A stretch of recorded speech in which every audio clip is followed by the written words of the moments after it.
कमर सीधी, गर्दन सीधी।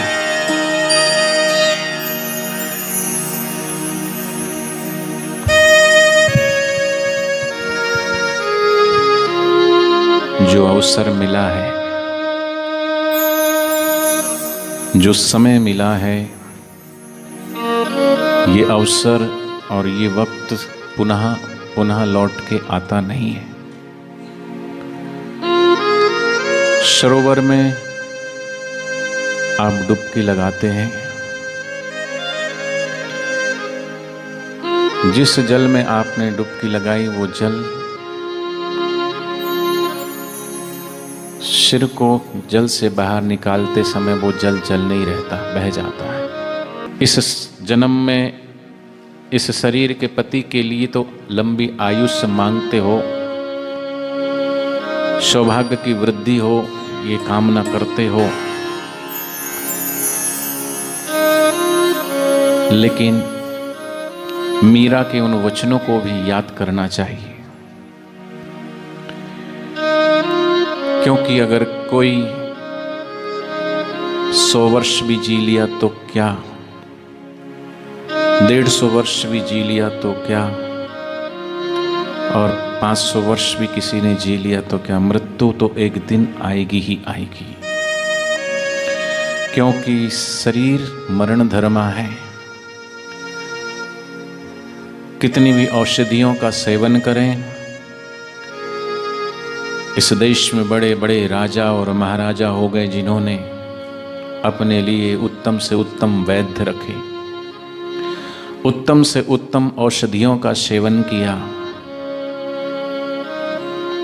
अपने शरीर को लंबे आयुष्य करके जीने के लिए बहुत प्रयत्न किया, लेकिन सब काल की गाल में चले गए। शरीर की ओर इतना ध्यान देते हैं, शरीर की आयुष्य के लिए इतना ध्यान देते हैं, लेकिन जो अजन्मा है, अमर है, जिसका कोई जन्म नहीं, जिसकी कोई मृत्यु नहीं, उस अमर तत्व की तरफ ध्यान ही नहीं है। शरीर को पोषणे के लिए, शरीर के लालन और पालन के लिए हम क्या क्या यत्न करते हैं, क्या क्या चीज और वस्तु और पदार्थ हम खिलाते हैं, लेकिन फिर भी कभी सिर में दर्द है, कभी पेट में दर्द है, कभी ये तकलीफ है, कभी वो तकलीफ है। शरीर की व्याधियां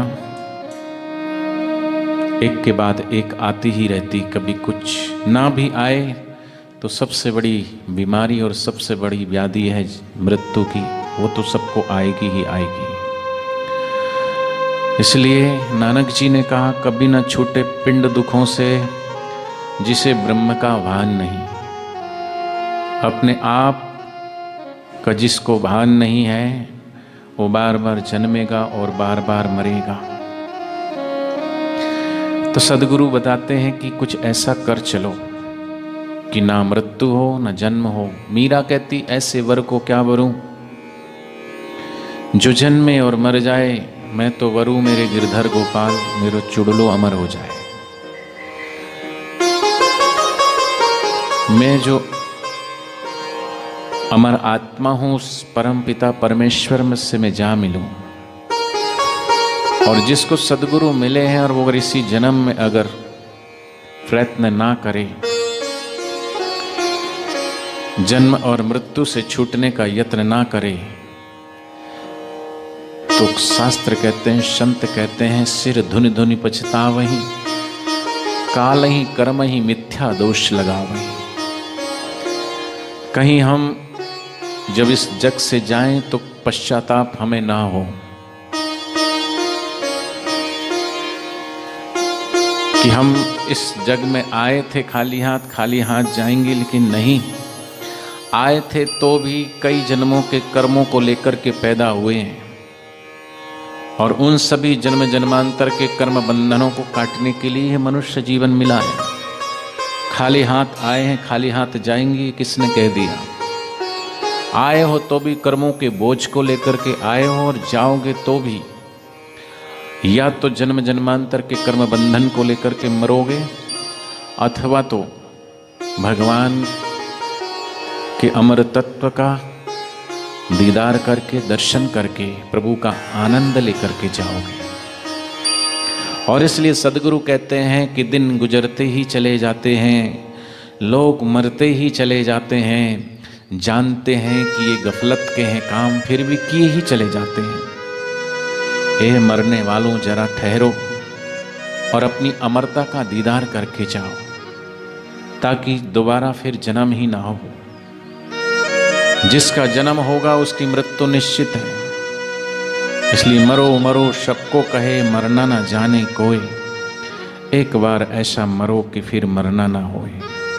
इसलिए जीते जी मुक्ति का अनुभव करें, और जीते जी मुक्ति का अनुभव कराने के लिए ब्रह्मज्ञानी सद्गुरु हमें मिले। मनुष्य जीवन मिला, ब्रह्मज्ञानी सद्गुरु मिले, ब्रह्मज्ञानी सद्गुरु का सत्संग भी मिल रहा है। फिर भी थोड़ा आज आत्म अवलोकन करने की आवश्यकता है हम सबको, आत्मचिंतन और मंथन करने की आवश्यकता है हम सबको, कि जीवन के इतने दिन ऐसे ही बीत गए और आगे का कुछ अता पता नहीं है। रोज देख रहे हैं कोई अमुक जवान व्यक्ति मर गया, कोई बच्चा मर गया, कोई बूढ़ा मर गया। क्योंकि काल जो आता है, मृत्यु जब आती है तो वो सिर्फ बच्चों को ही नहीं उठाती, मृत्यु सिर्फ जवानों के ही प्राण नहीं लेती है, मृत्यु सिर्फ बुजुर्गों के ही प्राण का हरण नहीं करती है। काल के हाथ में तीर कमान, न देखे बूढ़ा न देखे जवान। एक संध्या को भगवान बुद्ध अपने शिष्यों के साथ बैठे थे और सूर्य अपनी सुनहरी लीला समेटने लगा, आकाश से भी, पृथ्वी से भी। और अभी 3 दिन पहले ही तो वैशाली के आम्रवन में महाबुद्ध ने अपने भिक्षुकों को, समर्पित शिष्यों को और अनुयायियों की सभा बुलाई, और प्रवचन करते करते वे ऐसा कह रहे थे कि मेरे प्रज्वलित दीपों सावधान हो जाओ। सद्गुरु से जब दीक्षा मिली है, ज्योत से ज्योत जगाओ, सतगुरु ज्योत से ज्योत जगाओ, मेरा अंतर तिमिर मिटाओ, अंतर में युग युग से सोई चित शक्ति को जगाओ। दीप, प्रज्वलित दीप कहा भगवान बुद्ध ने। जिसने सद्गुरु से दीक्षा ले ली उसको जीवन की दिशा मिल गई, मार्ग मिल गया, मार्ग मिल गया। और अगर उस मार्ग की तरफ ना चले, एक होता है कि व्यक्ति को पता नहीं है, भटका हुआ है, तो उसको तो क्षमा किया जा सकता है, लेकिन जिसको मार्ग का भी पता है और फिर भी ना चले, उसको माफ नहीं किया जाता। अनजाने में भूल हो जाए उसे गलती कहते हैं, लेकिन जानते हुए जो गलती करते हैं वो भूल नहीं कहलाती, और बार बार की भूल धूल चटाती है। हम भी देखें कि कहीं हम अपने जीवन में भी तो बार बार ऐसी भूल नहीं कर रहे हैं। संकल्प भी करते हैं, नहीं अब बहुत हुआ, अब चलते हैं, अब करते हैं साधना, अब करते हैं सुमरन, अब करते हैं ध्यान, लेकिन भीतर थोड़ा आत्म अवलोकन करने की आवश्यकता है कि संसार के प्रति आसक्ति कितनी घटी है, शरीर के प्रति हमारी आसक्ति कितनी घट रही है कि बढ़ रही है। हमारी मोह, हमारी ममता, हमारी आसक्ति किस वस्तु में है, किस व्यक्ति में है, कौन सी परिस्थितियों में है।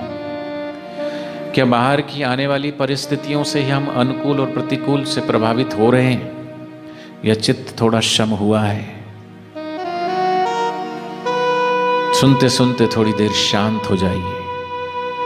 सुनने से ज्यादा आवश्यक है सुनते सुनते शून्य हो जाना, शांत हो जाना, निर्विचार हो जाना। सद्गुरु के वचनों को, सत्संग प्रवचन को इस तरीके से सुनना चाहिए कि सुनते समय सिर्फ शून्य ही हो जाए। हो सके तो नेत्रों को बंद रखना चाहिए, क्योंकि आंख की पुतली देखती है तो संकल्प विकल्प शुरू हो जाते हैं।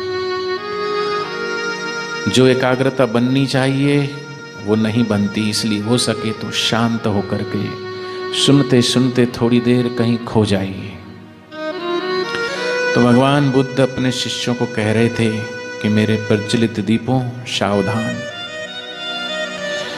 आज से ठीक 4 माह बाद मैं महानिर्वाण को प्राप्त हो जाऊंगा, शून्य में ही लीन हो जाऊंगा। भगवान बुद्ध ने घोषणा कर दी अपने महानिर्वाण की। अपनी देह त्याग दूंगा, इसलिए जो करने योग्य है वो करो, जो लेना है ले लो। हमको भी कई बार हमारे गुरुदेव ने सावधान किया है। पहले जब बापूजी हमारे बीच में होते थे और सत्संग प्रवचन में कई बार बापूजी कहते थे कि ये सदैव पूनम आपको मिलेगी नहीं, सदैव दर्शन आपको मिलेंगे नहीं। लेकिन हम सबको गुरु की वाणी पर विश्वास नहीं होता था, गुरु के वचनों पर विश्वास नहीं होता था। लेकिन आज हम सब जानते हैं कि जब हमारे गुरुदेव समक्ष थे तब हमने अपनी सेवा नहीं बढ़ाई, तब हमने अपना सुमरन नहीं बढ़ाया, तब हमने अपनी साधना नहीं बढ़ाई, तब हमने अपनी भक्ति नहीं बढ़ाई। हयात सदगुरु की निकटता कितना लाभ देती है, कितना पुण्य देती है। सदगुरु हमारे आने वाले साधना के मार्ग में जो विघ्न है, जो बाधाएं हैं, उसको दूर करते हैं। इसलिए हयात महापुरुष की निगरानी में रह करके जितनी साधना में उठ जाएं, उठ लें, जितनी सेवा निष्काम कर्म करके अपने अंतःकरण को जितना पवित्र करना है कर लें। साधना की जिन ऊंचाइयों पर जाना है, सदगुरु की हयाती में जितना हम जा सकें उतना कर लेना चाहिए। लेकिन हम तो बस गुरु के वचनों को भी सीरियस नहीं लेते,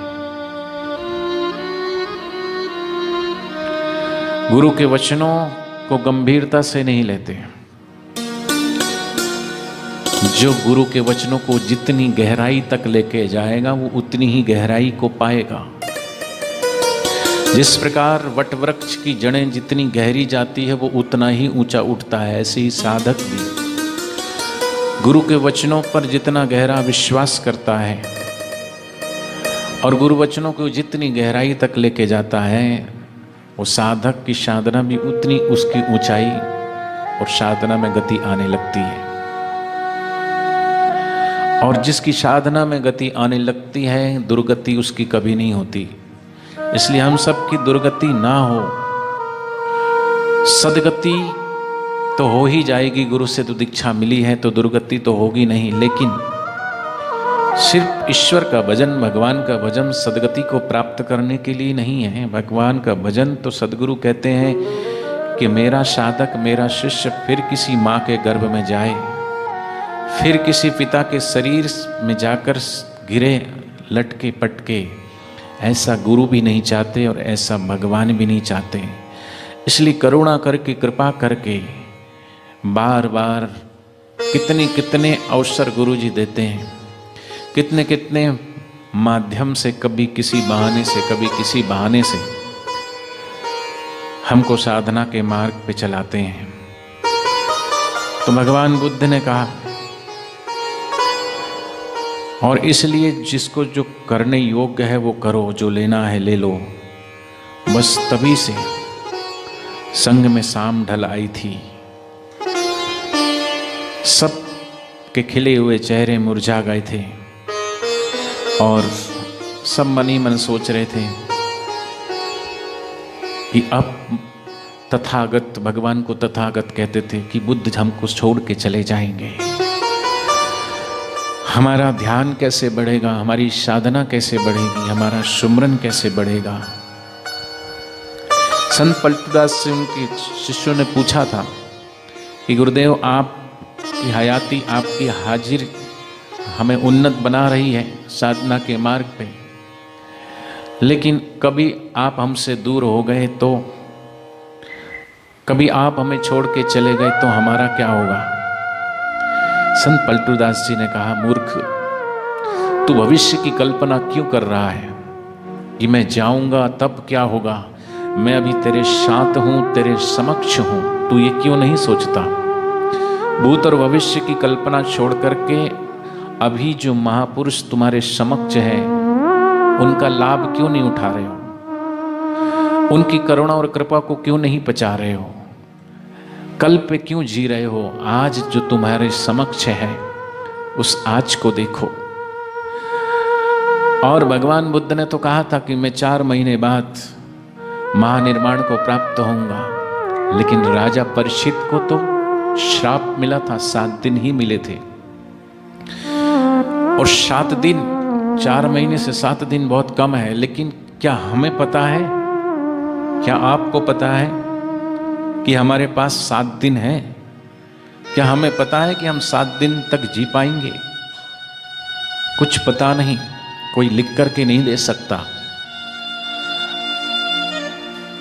कुछ पता नहीं पल का, क्षण का पता नहीं है, और फिर भी हम समान वर्षों का जुटाने में लगे हुए हैं, दौड़ रहे हैं, भाग रहे हैं, और इतना इतना सब कुछ होकर भी भीतर से व्यथित हैं, चिंतित हैं। जो आनंद जीवन में आना चाहिए वो आनंद नहीं आया, जो शांति जीवन में आनी चाहिए थी वो शांति नहीं आई। हमसे अच्छी तो चिड़िया है, कम से कम रोज सुबह उठ करके चहक तो जाती है, नाच तो लेती है, फुदक तो लेती है। हम तो भगवान के भजन में भी नहीं नाच पाते, भगवान की भक्ति में भी प्रसन्न और आनंदित नहीं हो पाते। सब कुछ है उसके बावजूद भी। और इसलिए जो वर्तमान में जीता है, कल नहीं आज में जो जीता है वही सुखी है, वही आनंद में है। आज गुरु हमारे साथ है, आज हयात गुरु हमारे पास है, फिर हम क्यों ना साधना में बढ़े, क्यों ना हम सेवा में बढ़े, क्यों ना हम सत्कर्म में बढ़े। जिस कार्य को पहले करना है उसको हम कल पे टालते रहते हैं, कल कल कल कल, और कल कल करते ही काल में समा जाते हैं, और कल कभी आता नहीं। जो आज है ये भी कल हो जाता है, और जो कल आया नहीं है उसको भी कल हम कह देते हैं। इसलिए कल करे सो आज करे, आज करे सो अब, पल में परले होएगी, बहुरी करेगा कब। तो भगवान बुद्ध ने तो कह दिया। अब सबके मन में ये एक ही बात चल रही है, क्या गुरुवर अब नहीं, हम उपदेश देते हुए नहीं सुन सकेंगे। उन्हें उठते हुए, बैठते हुए, चलते हुए, फिरते हुए, कहते हुए, हंसते हुए, मुस्कुराते हुए। आज उस समय तो भगवान बुद्ध के प्रवचनों का कोई संग्रह नहीं था, कोई किताब नहीं लिखी थी, कोई ऑडियो और वीडियो भी नहीं हुआ करते थे। आज तो हमारे को बापूजी के प्रवचन किए हुए कम से कम नहीं 300-400 ग्रंथ भी हैं। वो 300-400 ग्रंथ, 300-400 अलग अलग मार्ग से ईश्वर प्राप्ति की सहायता करने वाले ग्रंथ हैं। कोई भी एक ले लो, सच्चा सुख कहाँ है, पढ़ लो सच्चा सुख नाम का ग्रंथ। नित्य योग क्या है, पढ़ लो नित्य योग नामक ग्रंथ। अनन्य योग क्या है, पढ़ लो अनन्य योग वाला ग्रंथ। निश्चिंत जीवन क्या है, पढ़ लो निश्चिंत जीवन नामक ग्रंथ। जीवन में देवी संपदा कैसे आए, पढ़ लो देवी संपदा को। एक ग्रंथ भी अगर हम लेकर के और उसका आत्म अवलोकन करके उसमें लग जाएं, थोड़े दिन एकांत में जाएं।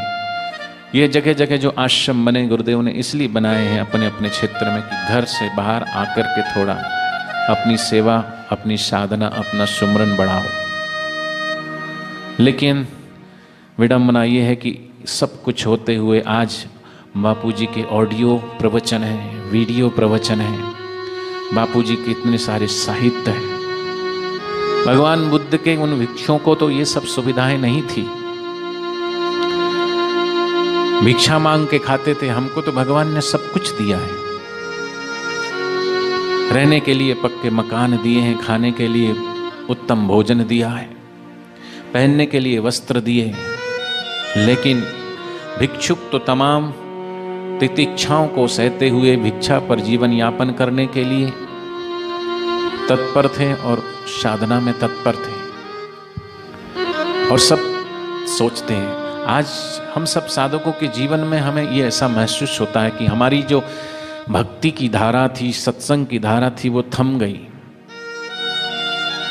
जैसे भगवान बुद्ध के भिक्षुक कह रहे हैं कि क्या अब हम अपने गुरुदेव को चलते हुए नहीं देख पा रहे, हंसते हुए नहीं देख पा रहे हैं, बोलते हुए नहीं देख पा रहे हैं। ठीक है, ऑडियो वीडियो में है, लेकिन हयात महापुरुषों की नज़रों से जो नज़र मिलती है और उस नज़र से जो आनंद मिलता है, जो फायदा होता है, ऑडियो वीडियो कैसेट अपनी जगह है, लेकिन साक्षात महापुरुषों की वाणी और महापुरुषों का दर्शन, कबीरा दर्शन साधु के साहिब आवे याद, लेखे में वही घड़ी बाकी के दिन बाद।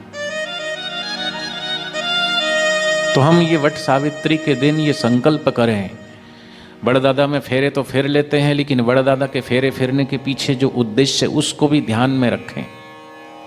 उस वड़ के केंद्र को मानकर हम परिधि में चक्कर लगाते हैं, लेकिन सिर्फ माला लेकर घूमना ही फेरा फेरना नहीं होता है।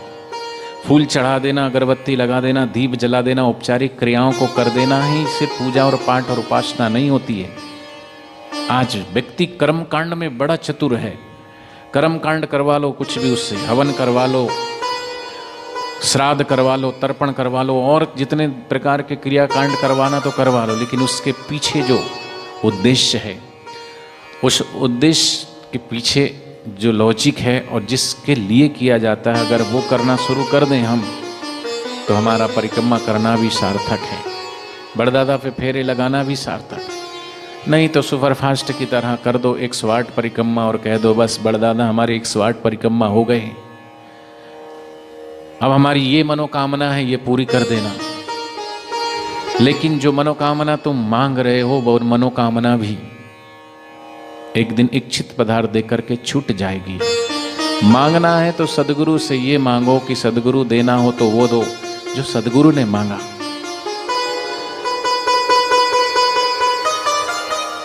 वो तो भगवान से भगवान को ही मांग रहे हैं, लेकिन हम भगवान समक्ष खड़े हैं तो भी हम भगवान से क्या मांग रहे हैं। संत तुलसीदास जी नित्य क्रिया के लिए रोज लोटा लेकर के जाते थे बाहर, और जो जल बचता था उसे कटीला सा एक कांटे वाला एक वृक्ष था उसमें डाल दिया करते थे। एक दिन उसमें से भूत प्रकट हो गया और उस भूत ने कहा कि बरम बुरियात बर मांगो। तुलसीदास जी ने कहा मुझे कोई वर की आवश्यकता नहीं है, मुझे सदगुरु से दीक्षा मिली है, नाम सुमरन करता हूँ और उसी नाम सुमरन के बदौलत मुझे एक दिन में सिया राम जी के दर्शन हो जाएंगे। बोले नहीं नहीं, फिर भी बहुत बार बार आग्रह किया तो संत तुलसीदास जी ने कहा क्या तुम भगवान दे सकते हो। तुलसीदास जी ने भूत से भगवान मांगा और हम भगवान से भूत मांग रहे हैं, ये हो जाए, ये हो जाए, भविष्य में ये हो जाए, ये मिल जाए। लेकिन याद रखो जो मिल रहा है उसकी तो पहले कदर कर लो, जो नहीं मिला उसके लिए तो दौड़ रहे, लेकिन जो मिला है उसकी तो कदर कर लो। जो मनुष्य जीवन मिला है, जिसको मनुष्य जीवन नहीं मिला वो सोचता होगा, कुत्ता सोचता होगा काश भगवान ने मुझे मनुष्य बनाया होता तो, गधा सोचता होगा कि काश मुझे परमात्मा ने मनुष्य बनाया होता तो, ये वृक्ष सोच रहे होंगे कि काश प्रभु तूने मुझे मनुष्य बनाया होता तो। लेकिन कभी वो भी थे, लेकिन अब सोच रहे हैं। लेकिन जिसको मनुष्य बनाया वो क्या सोच रहा है, वो क्या सोच रहा है, वो क्या चाहता है। तो थोड़ा उस तरफ भी हम ध्यान दें, जिस उद्देश्य की पूर्ति के लिए मनुष्य जीवन मिला है। तो आज हमें सदगुरु के साक्षात स्वरूप के दर्शन नहीं हो पा रहे। भगवान बुद्ध के भिक्षुक भी उदास हैं, निराश हैं, मायूस हैं, जैसे हम सब साधक भी इन 5-6 वर्षों से मायूस हैं कि हमको गुरुदेव के दर्शन हो। हम नहीं जानते बापूजी आप का जो उद्देश्य है, आपका जो लक्ष्य है। हम सब तो सिर्फ इतना मानते हैं कि हम को आपके दर्शन से जो मिलता था वो अब नहीं मिल रहा है। आपके सानिध्य से हम क्या से क्या हो जाते थे वो अब हम नहीं हो पा रहे हैं। तो कम से कम उन चीजों को थोड़ा ध्यान रखें।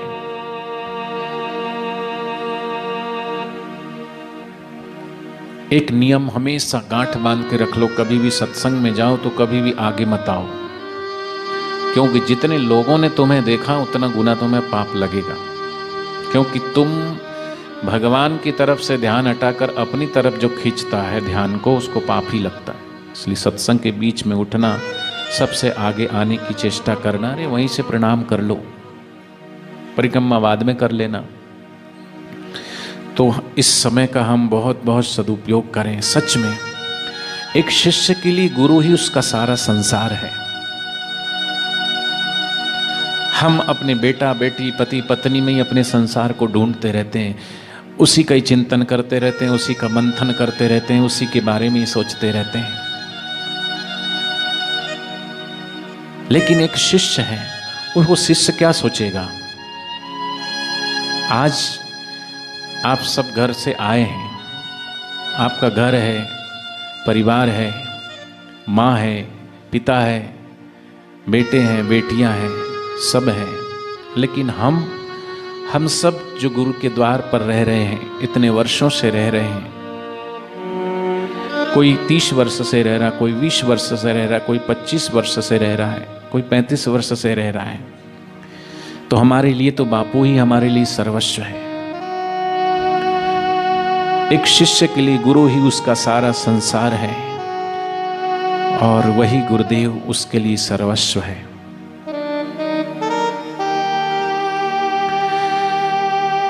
आज भगवान बुद्ध, वही गुरुदेव अपने अलौकिक रूप को सदा सदा के लिए छिपाने की बात कर रहे हैं। हलक से जान खिंच आती है सोचकर भी। महाबुद्ध के शिष्य की सांसें भी यही खींचकर महसूस कर रहे थे। हालांकि दर्द सबका साझा था, सबकी एक जैसी नब्ज दुख रही थी, मगर कहराट सबकी अलग अलग थी। कोई तो इसे रोकर के अधमरा सा होकर के सोच रहा है, तब तक रोता है जब तक पछाड़ खाकर गिर नहीं जाता। कुछ अनुयायी तो सर से सर जोड़ करके झुंड बनाकर बैठे हैं, फिर आंसू बहाते हैं, आंखें गलाते हैं, छाती पीटते हैं, मातम मनाते हैं। कुछ सयानों शिष्यों को तो राजनीतिक चिंताएं भी कचोटने लगी थी। सब अपने अपने ढंग से सोच रहे हैं। शिष्यों का एक वर्ग और भी था और वो अद्भुत था। वे बावरे से हो गए थे और जिस जिस वस्तु को गुरुवर ने स्पर्श किया था वे खींचातानी कर रहे थे, उसे बटोरने में जुट गए। महाबुद्ध अपने शिष्यों का ये रंगारंग लीला देख रहे थे। बापूजी भी वहां बैठ करके सब देख रहे हैं। ये मत सोचना कि बापूजी में वो सामर्थ्य नहीं है, सब देख रहे हैं। भगवान बुद्ध ने 4 महीने की घोषणा की थी और सब देख रहे थे। घोषणा के बाद बापूजी भी वहां जाने के बाद सब देख रहे हैं, कौन ईमानदारी से अपनी नियम निष्ठा में लगा हुआ है, कौन अपनी सेवा में तत्पर है, साधना में तत्पर है। और मैंने देखा है कि सचमुच में जो ईश्वर के लिए गुरुदेव से जुड़े हैं और जो सिर्फ और सिर्फ ईश्वर की प्रीति के नाते गुरुदेव से जुड़े हैं और जो ईश्वर की ही मांग रखते हैं, ऐसे साधक रोते हैं, बिलखते हैं, चीखते हैं, चिल्लाते हैं, प्रार्थना करते हैं। और ऐसे भी साधक मैंने देखे हैं कि गुरुदेव के जाने के बाद उनका खान पान का ढंग ही बदल गया, उनका रहने और सहने का ढंग ही बदल गया, उनके जीवन से सादगी ही चली गई। और उनके जीवन से शायद भगवान की बंदगी भी चली गई। याद रखना, जब तक जीवन में भगवान की बंदगी है तो बाहर की गंदगी नहीं आएगी, और जिसके जीवन से बंदगी चली गई तो संसार की गंदगी उसके भीतर आएगी ही आएगी। इसलिए संसार की गंदगी ना आए, इसलिए भगवान की बंदगी कभी मत छोड़ना। सत्संग में सुना, बापू जी अपने गुरुदेव को याद करते हैं तो कहते हैं कि आज भी मेरे गुरुदेव से मैं बात करना चाहूं तो कर सकता हूं। पूर्ण शिष्य, जब पूर्णता शिष्य के भीतर आती है, ऐसे पूर्णता को पाए हुए शिष्य से गुरु कभी अलग हो नहीं सकते।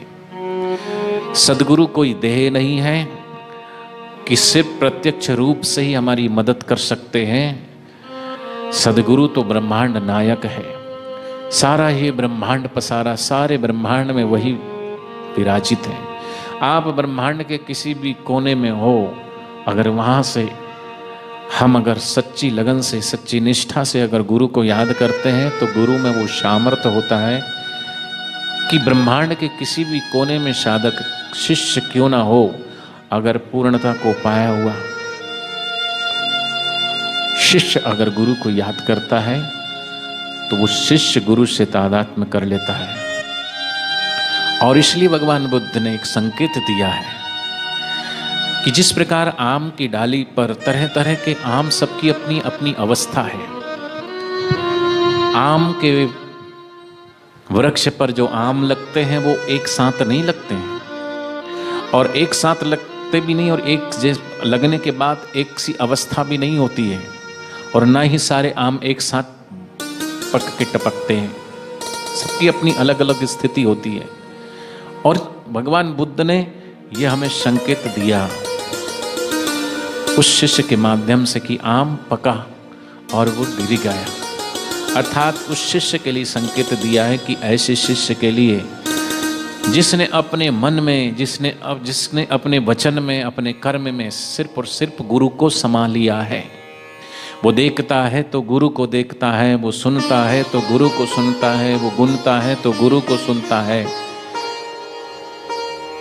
जहां देखूं, जिधर देखूं, बस तू ही तू नजर आता है। ऐसे शिष्य के लिए भगवान बुद्ध कहते हैं कि मैं कहीं गया नहीं, मैं जाकर भी उसके पास सदैव मौजूद रहूंगा। मैं कभी उसको छोड़ करके जा नहीं सकता, मैं इस शिष्य से कभी अलग हो नहीं सकता। और अब तक महासभा आंसू से भीग चुकी थी, लज्जा से लाल थी। उनकी दशा देखकर डालियां पार झूलती कच्ची अमियों ने महाबुद्ध से पूछा, हम तो कच्ची ही रह गई, अब हमारा क्या होगा? महाबुद्ध फिर मुस्कुराए और बोले, अगले दिन मैं प्रभात लेकर फिर आऊंगा, एक अगले रूप में, ताकि तुम्हें सेक कर मीठे रस से भर पाऊं, तुम्हें सिखा सकूं कि गुरु के रहते रहते क्या बटोरना चाहिए। हम सब आज समझें इस प्रसंग से कि गुरु के रहते रहते हम सबको भी क्या बटोरना चाहिए था। एक शिष्य का समुदाय कुछ और ही चिंतन मंथन में लगा हुआ है, एक शिष्य का समुदाय किसी और ही चिंतन मंथन में लगा हुआ है। हजारों हजारों शिष्यों में एक शिष्य है जो गुरु के उपदेश को मान करके और अपने आत्म उद्धार और आत्म कल्याण के चिंतन मंथन में लगा हुआ है कि गुरु के रहते रहते मैं पूर्णता को पालूं, गुरु के रहते रहते मैं अपना काम बना लूं, गुरु जहां पहुंचाना चाहते हैं वहां मैं पहुंच जाऊं। तो जिस शिष्य के भीतर ऐसी लगन है, ऐसी निष्ठा है कि हम सब भी अपने गुरुदेव के वचनों को आत्मसात करें, गुरुदेव के वचनों के प्रति हमारी लगन, हमारी निष्ठा, हमारा सुमरन, हमारा ध्यान बढ़ता जाए।